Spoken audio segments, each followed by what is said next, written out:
The cemetery gates creaked in the wind as the last umbrellas vanished into a gray afternoon.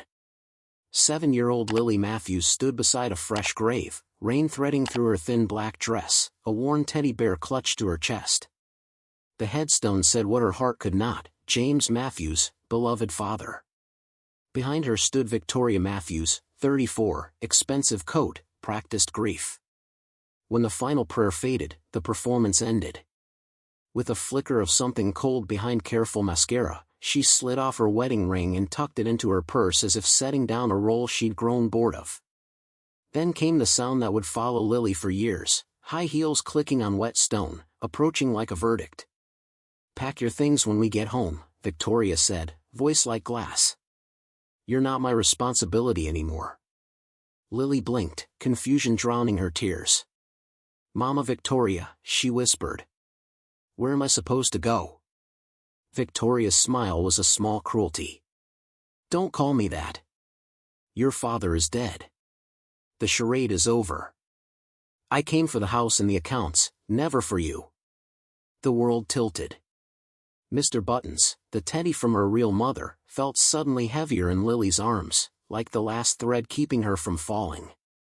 "But Daddy said, your father believed fairy tales," Victoria hissed. "I don't." A call followed, sweet voice, careful eyes. "Mrs. Henderson?" "So tragic, so sudden. I simply can't care for Lily tonight. Tomorrow morning?" "Oh, well, she'll manage." She ended with a 20 dropped into a puddle.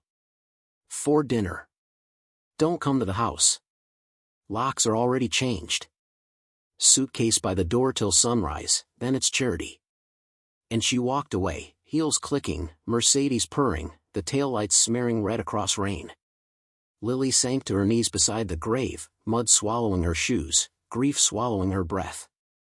Whispered voices rose from distant mourners, but no one came, until a cane tapped near and an elderly man with kind eyes bent toward her. "Where are your parents, child?" "My daddy is here," Lily said, touching the soaked grass. "And the lady who said she loved me went home without me. He called the police."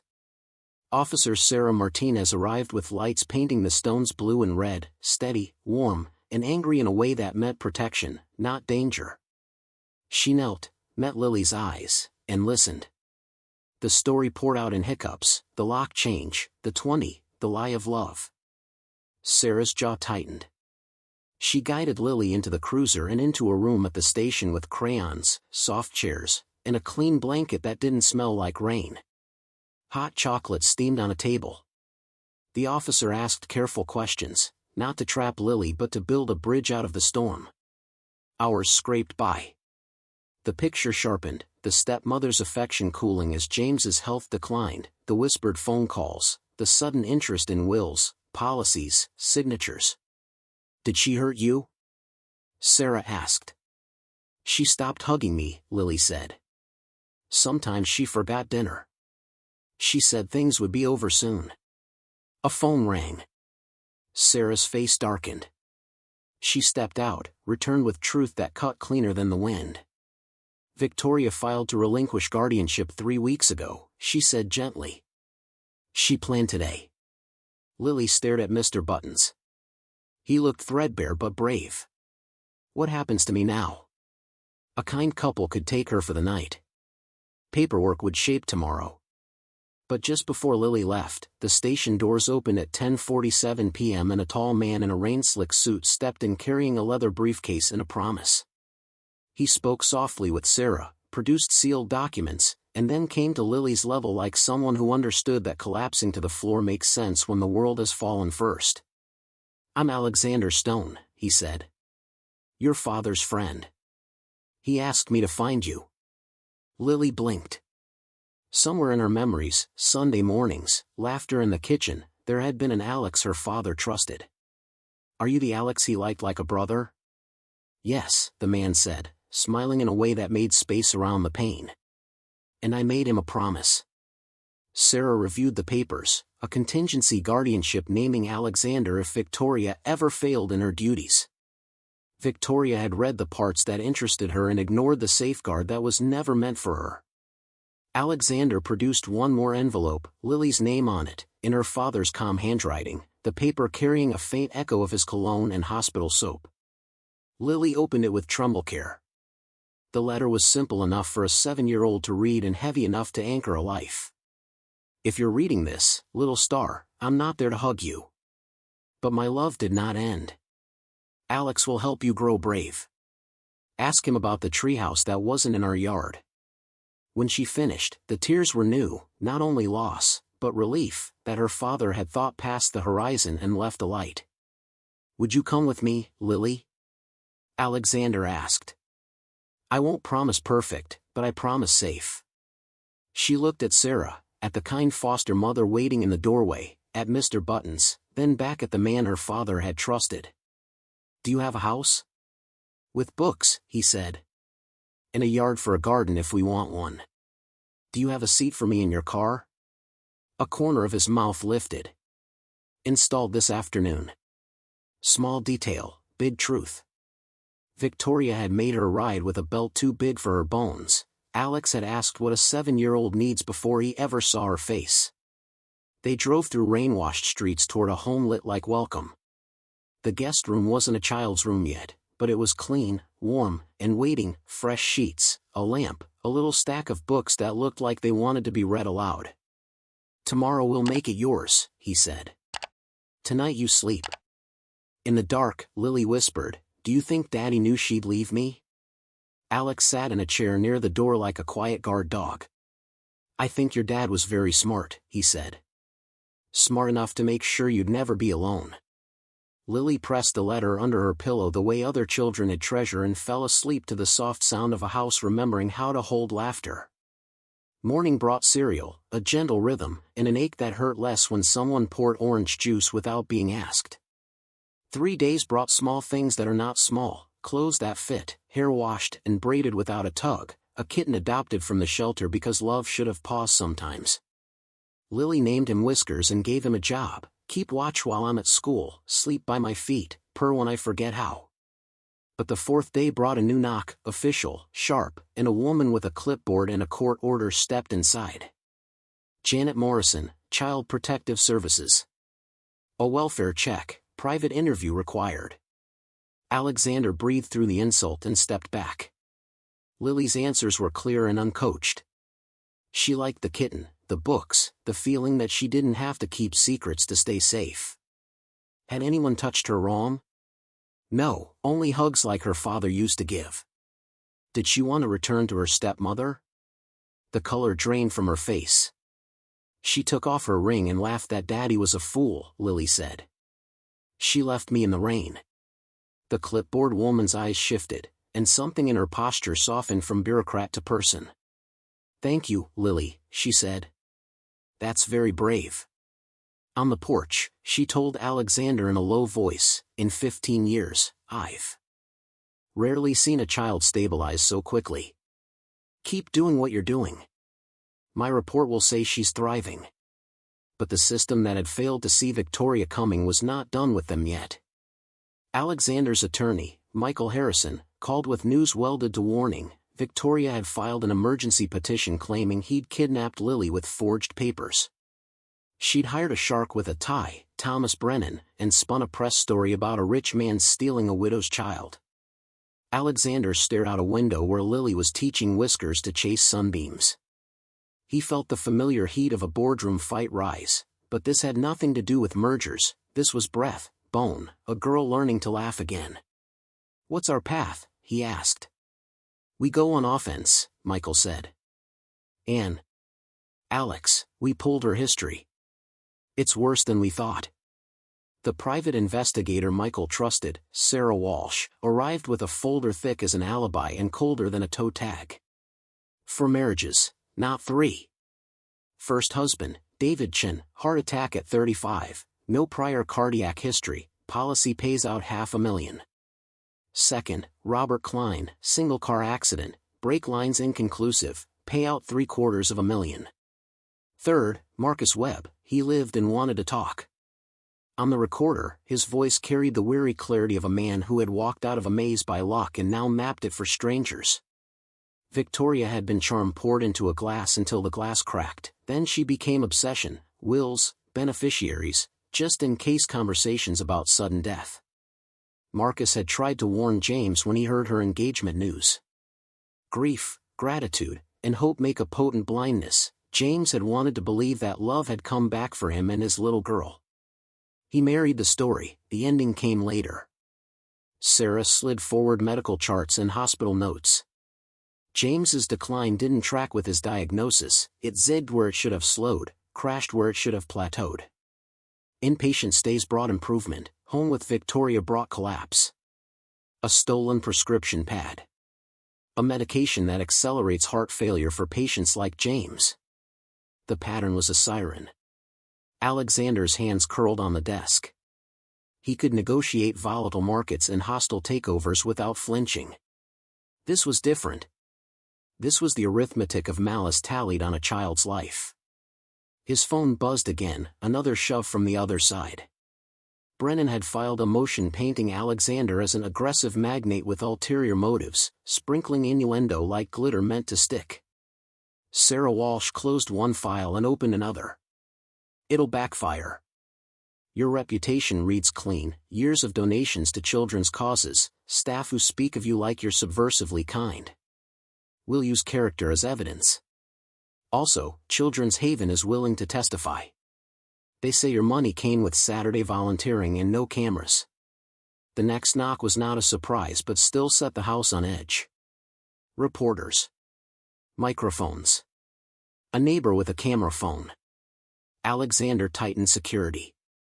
He explained to Lily in language that didn't lie. Some people think only blood makes family, he said as they built a jigsaw puzzle with a missing corner. We're going to show a judge that love and safety count more. Will I have to see her? Lily asked, eyes on the edge pieces. Probably, he said. But I'll be there. And so will people whose job is to keep you safe. Promise? Promise. In the days before the hearing, the house found small rituals, cocoa at dusk, reading before bed, whiskers draped over Lily's ankles as if he'd decided to be a blanket. Alexander learned braids, Lily learned that grown-ups could apologize without excuses. The night before court, she left Mr. Buttons on the dresser and tucked her father's letter beneath her pillow. For bravery, she told herself out loud. For truth. Judge Patricia Coleman ran a courtroom like a lighthouse, steady beam, no patience for rocks pretending to be water. The room buzzed, press rose, curious faces, the hush that comes before hard truths. Victoria sat in careful black, the handkerchief choreography of a woman who knew where the cameras were. Thomas Brennan's opening dripped with indignation, a grieving widow, a child ripped from home by a wealthy opportunist, a moment of poor judgment at a funeral miscast as cruelty. Michael Harrison rose with none of the butter and all of the knife. He called it what it was, abandonment in rain, a pattern of predation, and, if the court was willing to hear it, murder threaded through marriage. Officer Sarah Martinez took the stand first. Her testimony was plain and devastating, the 20 in a puddle, the changed locks, the words no adult should say to a child at a grave. In 20 years, she said, I haven't seen deliberate cruelty this clean. Brennan tried grief as a solvent, it didn't lift the stain. Janet Morrison followed, welfare check, thriving child, fear at the mention of the stepmother. Then Marcus Webb, steady in a suit that fit like a new spine, described insurance talk disguised as pillow talk, isolation, and a browser history that searched for poisons that don't leave fingerprints. Objection. Overruled. Relevance, character and intent. The forensic pathologist mapped the last months of James's life with a pointer and lines that rose in the hospital and dropped at home. A prescription he never should have taken. A doctor who swore his prescription pad had gone missing. The word poisoning did not echo, it landed. Then came the witness with the smallest shoes. Judge Coleman met with Lily privately first, ensuring the ask would not break what it meant to protect. When Lily took the stand, she wore a blue dress and the courage of a child who'd been believed for 3 weeks straight. Mr. Button sat in her lap like a small, serious juror. Michael didn't lead, he invited. Lily spoke truth like a bell, no dramatics, only details. Locked in her room when guests visited. Dinners forgotten unless she asked twice. The funeral ring pocketed before the ground settled. Do you want to live with Mr. Stone? Yes, please, she said. He reads stories and doesn't yell. He got me a kitten and a seat for the car. Brennan wisely kept his questions short and neutral. The room exhaled when she stepped down and tucked herself between Michael and Alexander, holding Mr. Buttons with one hand and Alex's sleeve with the other. Victoria took the stand last, silk voice, crushed velvet pauses, carefully rationed tears. Michael's questions moved from gentle to precise, pinning dates to policies, signatures to transfers, mourning to money. Offshore accounts warming before the death certificate cooled. I was protecting our future, she snapped, the mask slipping. James was weak. Ill. So you took control, Michael said quietly. Because he was dying. He was dying anyway, she returned, too fast, too loud. The silence afterward was not mercy, it was recognition. Judge Coleman called a recess that sounded like a verdict clearing its throat. When court reconvened, the pretense had the thinness of wet paper. Closing arguments were brief because the child in blue had already said what the law needed to hear. Judge Coleman spoke with the gravity of someone who knows rulings can be a kind of shelter. The best interests of the child govern, she began. Mrs. Matthews's actions, abandonment, financial maneuvering, and testimonial admissions, demonstrate unfitness. Mr. Stone has provided stability, care, and safety. Permanent custody is granted to Alexander Stone. No contact from Mrs. Matthews pending criminal proceedings. Lily's hand found Alex's. Forever and always, she whispered. Forever and always, he said, making a promise with both his mouth and his life. Reporters shouted as they left the courthouse. Alexander shielded Lily, guided her to the car where Maria waited with whiskers and a small carrier and relief in her eyes. They drove away into sunlight shaped like hope, until Alexander checked the rearview and saw a black sedan following. In the back seat sat Victoria, rage stripping her beautiful face down to the bone. The car peeled off before they could confirm the plate, but the message was the same one predators always send: I don't believe in endings. That night the house became a fortress, not because fear won, but because love plans. Security upgraded, routes adjusted, neighbors briefed without gossip. At 2 a.m., the phone rang, a voice like a knife wrapped in silk. Accidents happen to children, Victoria hissed. You think you've won. You haven't. Alexander reported, reinforced. He checked on Lily, sleeping French braid neat, hand on whiskers, letter on the nightstand. He sat in the hallway in an old wooden chair and listened to the quiet like a man who would break it in a second if needed. Morning brought absence, Victoria gone from her hotel, a note left behind, some promises must be kept. The manhunt ran hot, the house ran calm by design. Lily went to school with a discreet bodyguard and a lunch note that said proud of you. See you at 3. She asked one evening while sorting puzzle pieces by color, why do we need so many guards? Because some people don't stop when they should, Alexander said. And our job is to give them no chance. Like in the movie where the police catch the bad guy? Exactly like that. A Tuesday in November answered the question. Detective Rodriguez called at dawn, they'd found her. Miami airport, fake passport, a vial in her bag, printed plans that were not just escape but return. Federal custody. No bail. The line went still enough for gratitude to gather. When Lily came home from school, Alexander explained that the monster had been caged. Lily's first question was the exact right one. Can we go to the park without guards? Yes, he said, and made good on it within 48 hours. They ate sandwiches on a blanket. Lily chased leaves. Whiskers, illegally, wore a small harness and looked offended by geese. 9 months later, a judge signed what the heart had already decided. Lily Matthews became Lily Stone, and Alexander stopped being guardian and started being dad in every way the law could spell. The celebration was small, chosen family only. Officer Sarah Martinez brought a stuffed police dog with a badge stitched on. Janet Morrison arrived with a smile that reached the parts of her job that rarely get sunlight. Michael Harrison made a toast that turned into a vow to spend more hours on cases that saved people instead of companies. Sarah Walsh raised a glass to stubborn truths and to the dead who still protect the living. Lily stood on a chair and read a note she'd practiced. "Thank you for helping me find my new daddy," she said, voice steady. "I think my first daddy is happy because I am safe." Grown men looked at their shoes for a minute because sometimes tears are private. After cake, Lily handed Alexander a card with marker hearts. "Thank you for choosing me when someone else didn't." He put it on the refrigerator and told himself he'd never move it, even when magnets got old and photos got many.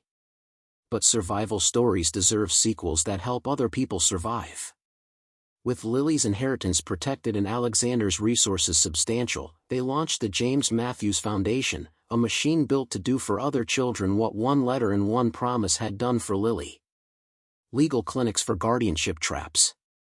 Emergency placements that prioritized kinship when safe. Investigations where systems had shrugged. Training for police on the red flags of marriage predators. The numbers began to tell a story worth reading twice. Hundreds reunited with safe relatives, hundreds adopted into homes that deserve the word. Thousands represented, none alone. The first week after the custody ruling taught the house to breathe quietly. Security cameras hummed like distant bees. A second keypad went in beside the back door. The route to school changed twice, then a third time when a black sedan idled too long near the bakery and Lily flinched at its tinted windows.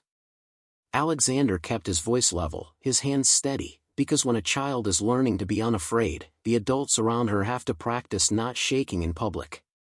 He took meetings at the dining table now, laptop open where coloring pencils used to live from the night before. Michael Harrison's square of video glowed with new strategies, a civil protection order that had teeth, motions to seal certain records, a quiet ask to the judge to allow Lily's first name to remain but shorten her last on school rosters until the criminal process did its work. On a second screen, P.I. Sarah Walsh unscrolled threads, shell companies with pretty names and ugly purposes, insurance policies that became obituaries, bank transfers moving like birds before a storm. "Same signature pattern," Sarah said, tapping a spreadsheet. "Victoria changes her last flourish every few years but keeps the pressure points. Whoever taught her forgery taught her like a piano, muscle memory." She clicked again.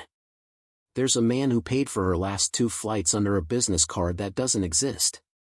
Name pops up as Lyle Crane. No tax record, no lease, but he owns a storage unit in a facility that has never had a police call. That's either perfect risk management or a hole we're about to fill. Alexander listened and nodded, but his gaze drifted down the hallway where a child's laugh rolled like a new language. Lily had discovered the comfort of the pantry, its shelves like a fort, and had named the good crackers, the secret ones, and the social ones for visitors who might be nervous in a kitchen. She had also named the 3 cats, of course. Whiskers still wore the crown, but the new siblings accepted their fates with naps. When Officer Sarah Martinez stopped by for a welfare check that wasn't required but felt right, Lily ran to her with a drawing. "This is you," she announced, presenting a stick figure in a blue uniform holding a very round cat. Martinez laughed, a sound that carried like sunlight, then crouched to eye level. "How's second grade?" "Good," Lily said solemnly.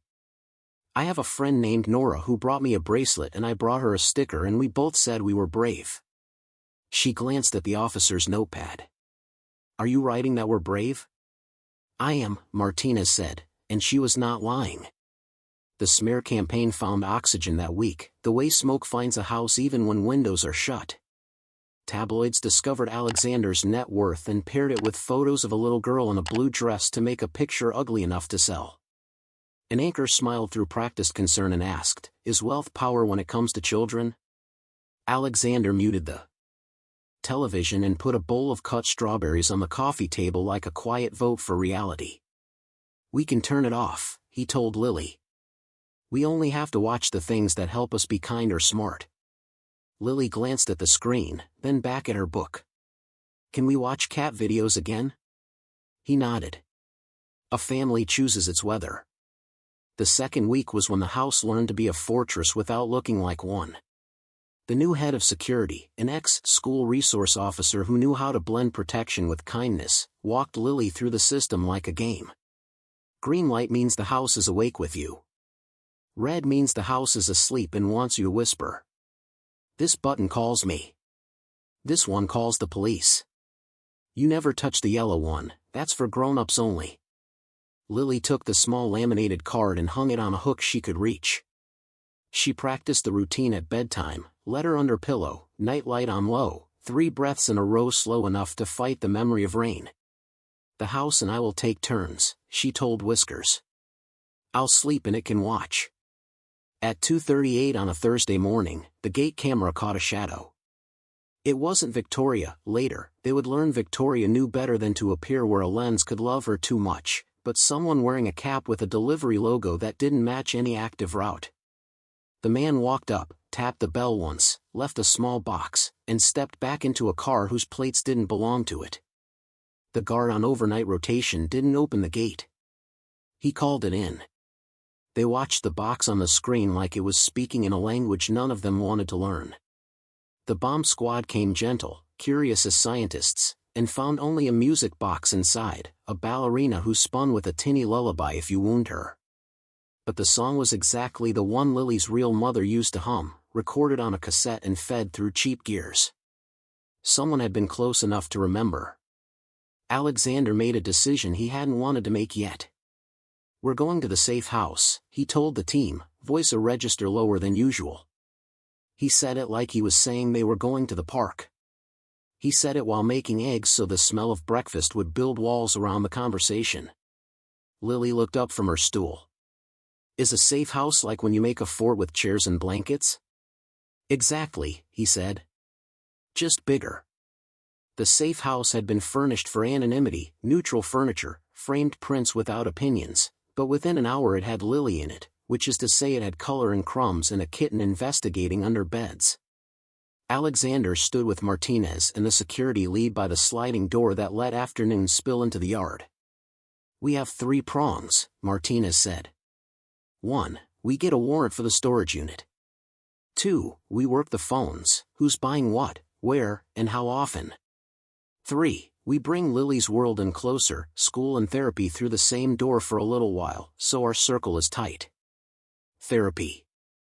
The word made Alexander feel both grateful and younger than his bones, like a boy asking for directions.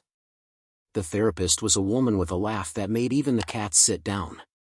She spoke to Lily the way good gardeners speak to soil, gentle, patient, trusting that what is planted will answer when the sun asks. Lily drew feelings, then gave them jobs. Anger wears a helmet and carries a whistle. It blows when someone gets too close. Sadness sits in a beanbag and hugs Mr. Buttons until its heartbeat slows. What about fear? The therapist asked. Lily thought for a long moment. Fear wears sneakers, she said finally. So it can run if it needs to, but mostly it stays to watch. Meanwhile, Sarah Walsh and Michael built something ruthless out of facts. The storage facility manager's pride in perfect records became a key. No police calls in 10 years? Michael asked, friendly as spring. Not once? The man brightened. Not once. Then today, Sarah said kindly, we'll break your streak. The warrant took the morning, the lock took a minute.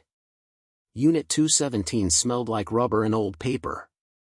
In the neat stacks were things that made the skin around the heart pull tight, photos clipped from papers, travel stubs, 3 overlapping calendars with different colored dots. One wall was a storyboard of other people's lives, lines connecting couples to payouts to acquisitions of properties whose addresses matched mailboxes Sarah had already mapped. What does blue mean? Michael asked, pointing to a set of dates. Sarah watched how the dots marched. Blue is birthdays, she said. Green is hospital admissions. Red is, she didn't finish. It didn't need finishing. There were also 2 sketch maps of Alexander's house, one old, one updated, with a circle drawn where a child's room would be now. In the cardboard lid of a file box, someone had practiced a signature over and over until it looked like second nature. Detective Rodriguez joined them just before lunch, read the room in a glance, and called for a second team to bag and tag. He lifted a plastic sleeve with a passport photo that belonged to no one it was assigned to. "She's still moving," he said. "But she's moving with help." He looked at Sarah. "Can you make me Lyle Crane?" She nodded. "Give me 12 hours and a printer." Back at the safe house, Alexander found himself learning new fatherhood chores he hadn't expected, being a co-teacher for math that relied on number lines shaped like caterpillars, being a PE coach for jumping jacks that don't sound like elephants, being the person who could clap on beat when a 7-year-old made a song out of spelling words. He set alarms on his phone to remember the sound of play. Between modules he emailed investors with a message that felt strange and honest: "I will be away in sprints. You will not be surprised. We will still hit the numbers. My daughter is learning to trust the calendar." Most of them replied with thumbs up or silence. One wrote, "Good. Bring the same focus back." Alexander replied, "This is the focus." The smear machine tried another angle, as smear machines will. A grainy photo from 5 years ago surfaced, Alexander leaving a gala with a woman who smiled the way people smile when photographers want something from their faces. The caption did what captions always do when they aim at a person and mean his reputation. Michael called before Alexander had to ask. "It won't stick. It doesn't even come near Lily. They're throwing mud to see who gets dirty." "She could see it," Alexander said quietly. "And she's just learning that adults can be true." "Then say out loud what's true," Michael answered. "Kids are better at separating noise from signals than we are." That night, after Lily fell asleep in a small mountain of cats, Alexander sat at the table with the letter James had written. He unfolded it the way you unfold a map you've used enough to know where the folds already are. "Ask Alex about the treehouse we built in the neighbor's yard." Alexander smiled into the paper. He texted Sarah Martinez. "How hard is it to get lumber delivered without a permit flag in this city?" She replied with a laughing emoji, and then, 5 minutes later, a list of vendors who owed her favors for reasons she would never put in a text. He added a note to the margin of the letter: "We'll do it right this time, brother. On our side of the fence. Strong enough to hold a picnic." In the morning, a delivery arrived that wasn't a trap and felt like a promise: wood, brackets, a bucket of bolts heavy enough to pin down wind. "What's that?" Lily asked, nose pressed to the window. "A project," Alexander said. "We measure twice and cut once, and we invite people we trust to climb it when it's done." "Even Miss Martinez?" "Especially Miss Martinez." "Even Nora?" "If she asks nicely." "Even Whiskers?" "He'll invite himself." Lily grinned. "He thinks rules are for people." By noon, the yard sounded like intention, the hammer rhythm of building, the murmur of instructions, the soft scuff of small sneakers staying on the patio because boundaries were part of the plan. At 3, a neighbor's boy wandered to the fence with his bike helmet crooked and his curiosity straight. Alexander waved him over, looked to the guard at the corner of the yard, got a subtle nod, and said, "Next week, when we paint it, bring a brush." Lily watched the exchange the way flowers watch light. Sarah Walsh called as the sun slid. "We have our first good echo," she said. "Your friend Lyle tried to buy burner phones with cash at a kiosk in the next county and used a discount card connected to a grocery store in his alias. The clerk liked me. We're connecting that card to a motel 2 exits over. Night manager says the woman he's with wears scarves that look expensive even when she's pretending they're not. They check in late, check out before breakfast. She never lets the staff in. We pull the camera in an hour. Is Lily safe to sleep at home tonight?" Alexander asked, instinct beating arguments. "Yes," Sarah said. "But keep 2 guards at the rear. And let the system make noise if a squirrel even thinks about philosophy." They did not sleep at home. At 9:40, the doorbell camera at the main house pinged with a face none of them expected, the elderly man from the cemetery, Harold, the cane tapping, the kind eyes. He'd found the address from a newspaper that had not, apparently, listened to Michael's sealing motion yet. He held a foil-wrapped parcel in gloved hands. "It's bread," he told the intercom. "My wife always said grief needs bread." The guard recognized him and, after a call to Martinez, opened the gate. Harold set the loaf down, smiled toward the lens as if it were a person, and shuffled back to his car. Inside, the team cut the package with a knife held like a question. "Only bread. Warm. Sent the shape of kitchens." "We'll send him a thank you," Alexander said, and then realized his throat was tight. Goodness, in dangerous weeks, can feel like an ambush too. At 11, Rodriguez texted a single line, "We have her on the tape." The motel camera caught Victoria from profile, scarf low, sunglasses high, a habit of turning her face at the exact moment anyone else turned theirs. But surveillance is a math that multiplies. Rodriguez sent stills. Sarah overlaid them with older photos.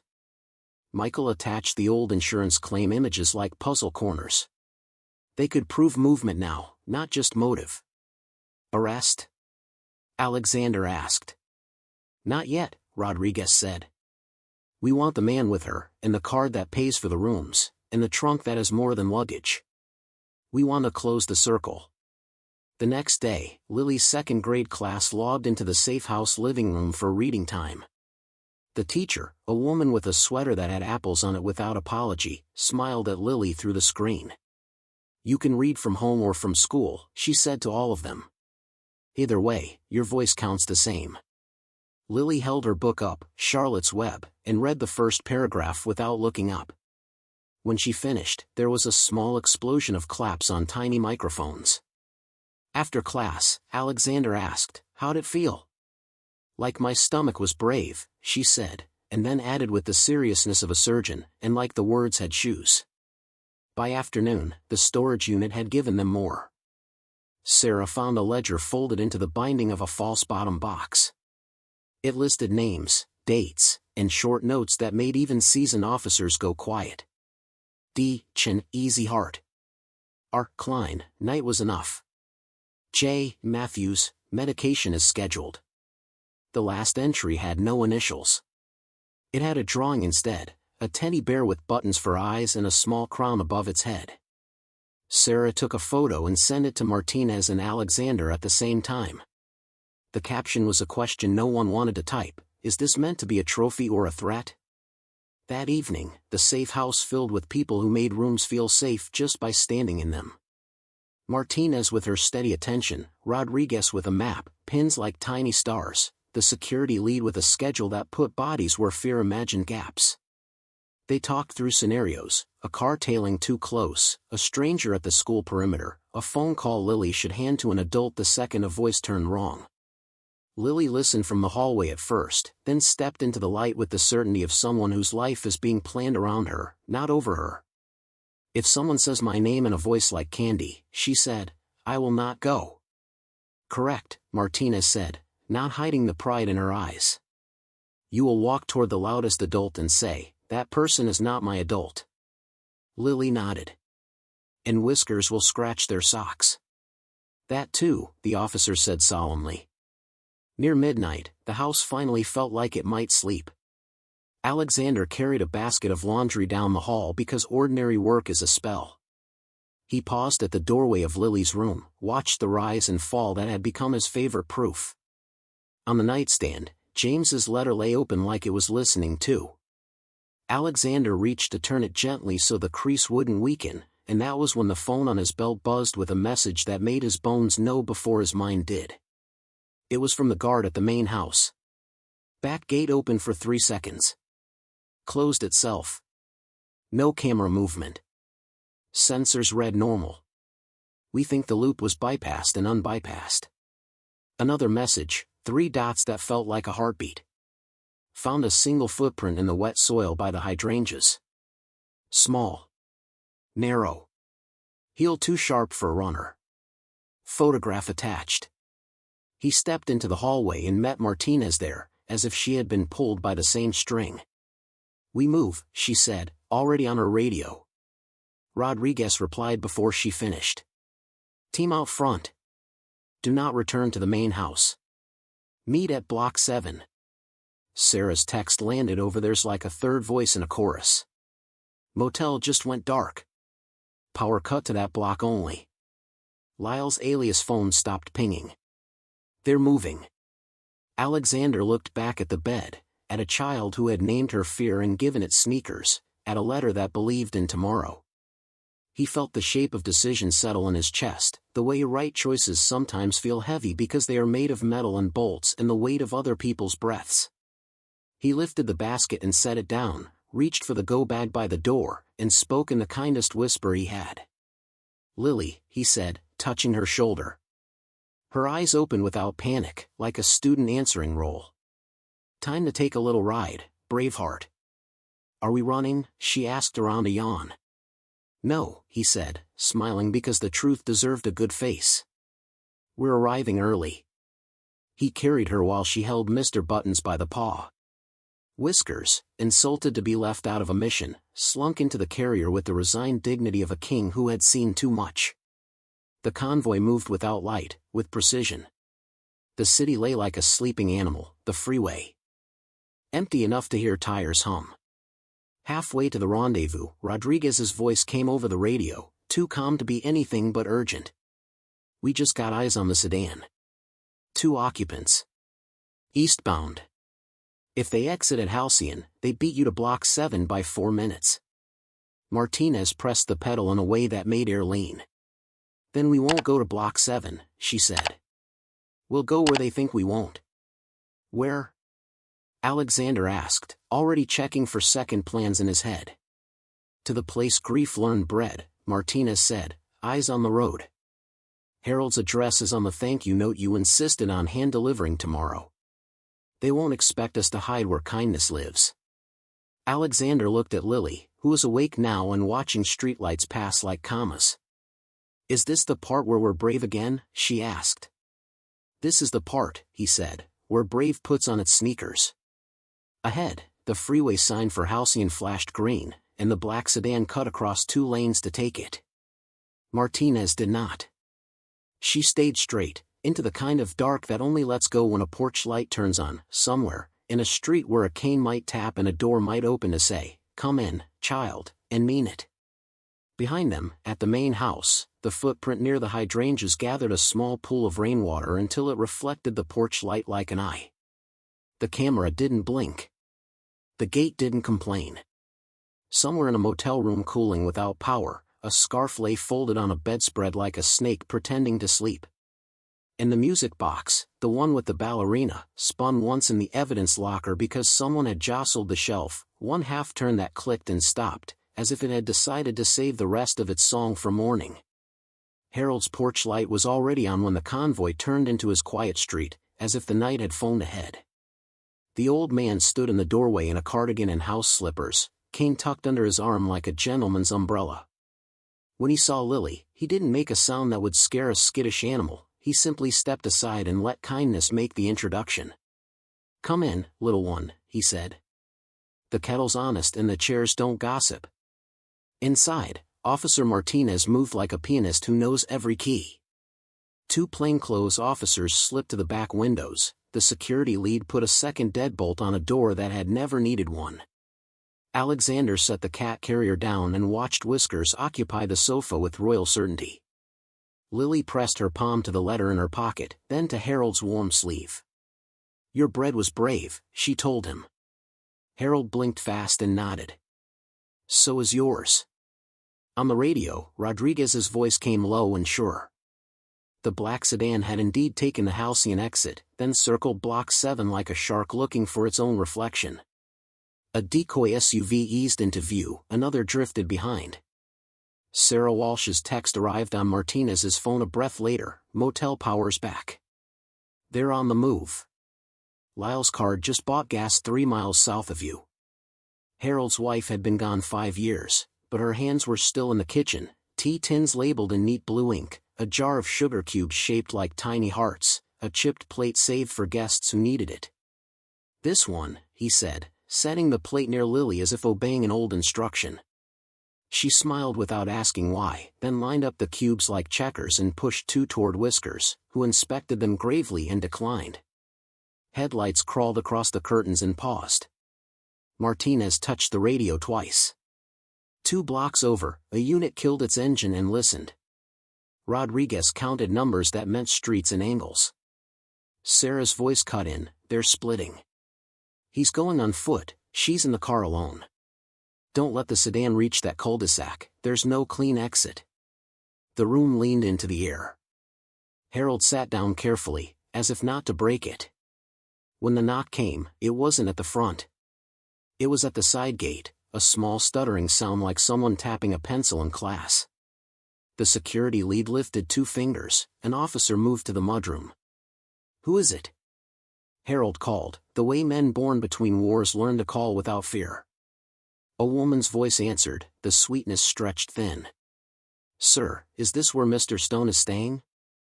There's a misunderstanding, and a child who belongs with her family." Lily's hand found Alexander's. He felt the old anger rise, the quiet, stainless kind, and set it down beside the kettle where it couldn't spill. Martinez stepped into the hall and spoke through the wood like it was only a veil. "Mrs. Matthews, you are under an active no-contact order. Leave the property." Silence. Then the click of a heel against stone, backing away or bracing to run. The radio popped. Rodriguez again, breathless in a way only tread can earn. "We have Lyle at the fence." Knife dropped. "Cuffs on." A second voice, another officer, tighter, sedan turning. "She's heading north." Martinez opened the side door fast enough to startle the air and found only the shape of perfume and a smear of tire on wet curb. They didn't chase from Harold's driveway, they shepherded. The convoy rolled out with practiced calm, their car in the middle, uninteresting from the outside, impossible to reach on the inside. 2 streets over, a patrol car lit its blues, then caught them, a firefly's decoy. At the end of the block, Harold stood under his porch light and held up his hand like a blessing. Lily waved back with all 5 fingers, the way small people say thank you to large moments. The trap closed 3 miles north where Rodriguez had predicted she couldn't refuse a straightaway. The black sedan took it too fast, found a cruiser sideways across the lanes, and realized too late that the day's geometry had been redrawn. She braked, then bolted, heels on asphalt, scarf in her fist, eyes doing the old trick of searching for angles. Martinez caught her at the median with a calm that didn't need volume. The vial in the purse glittered like a lie in good lighting. When the cuffs clicked, Victoria looked up with that flat, theatrical pity she saved for cameras. "You people don't understand what love requires." Martinez didn't answer. She had learned years ago that you don't argue with weather, you build shelters. "You're done," she said, and meant the long version. They took Lily home to the safe house just before dawn, that soft blue hour when even cities forgive each other. She slept until noon, then woke to the sound of hammers, gentler now, finishing work rather than defense. By evening, the treehouse had a floor and a railing exactly Lily's height, and a small brass plate near the ladder that read, "Built right, on our side, for James." Alexander ran his thumb over the letters. "He would have argued for a bigger ladder," he said. Lily pointed to the sky. "He wants snacks up there." The weeks that followed didn't feel like triumph, they felt like careful statements. Hearings. A trial where patterns finally spoke in chorus, policies, doctor pads, forged flourishes, and the ledger that had tried to hide inside a box. Lyle took a deal and a number. Victoria took the only sentence her story ever wanted. Reporters chased reactions like birds. Alexander chose silence except for one line outside the courthouse, "This is not a headline. This is a child's life. She is safe." Safety, it turned out, is not the absence of threat but the presence of people who keep showing up. The treehouse became a library of afternoons. Nora came over with a purple brush and learned the braid that survives recess. Martinez stopped by without her badge sometimes and let Whiskers pretend to arrest her shoelaces. Harold sent bread once a month because grief gets hungry again. Alexander learned to make pasta that wasn't an apology and to say no to meetings that mistook urgency for importance. The letter stayed by Lily's bed, its creases softening the way truths do when handled daily. On the channel, they told the story the way it deserved to be told, without gore, without spectacle, only the life-saving ordinariness of people who decided to be useful. Lily spoke last in the final cut, hands steady on the edge of the table. "Sometimes the people who were supposed to love us don't know how," she said. "That doesn't mean we aren't worth loving. It just means we have to find the right people." The comments filled with names of teachers, neighbors, uncles, coaches, a woman in line at a pharmacy, small rescues stitched into a larger quilt. Spring brought the first bloom in the graveyard garden, sunlight opening a flower beside James's name like a curtain. They watered, they weeded, they didn't hurry. On the walk back to the car, Lily looked up at Alexander with the kind of ease that has to be built plank by plank. "Are we home now?" she asked. "We're home," he said. "And tomorrow?" "Also home." She considered that and nodded as if she'd assigned a task to the day and expected it to comply. This is where we end, not because danger never learns new tricks, but because love has more. A father keeps a promise past breath. A child teaches fear to wear sneakers and watch instead of run. A house learns to breathe quietly and then to laugh loudly.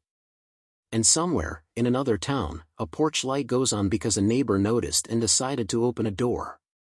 If this story found you, let it send you looking, down your hallway, across your street, into your own past, until you see the place where your hands fit. Be the person who says, with a steady voice and a key that turns, "You're safe now. You're coming home with me."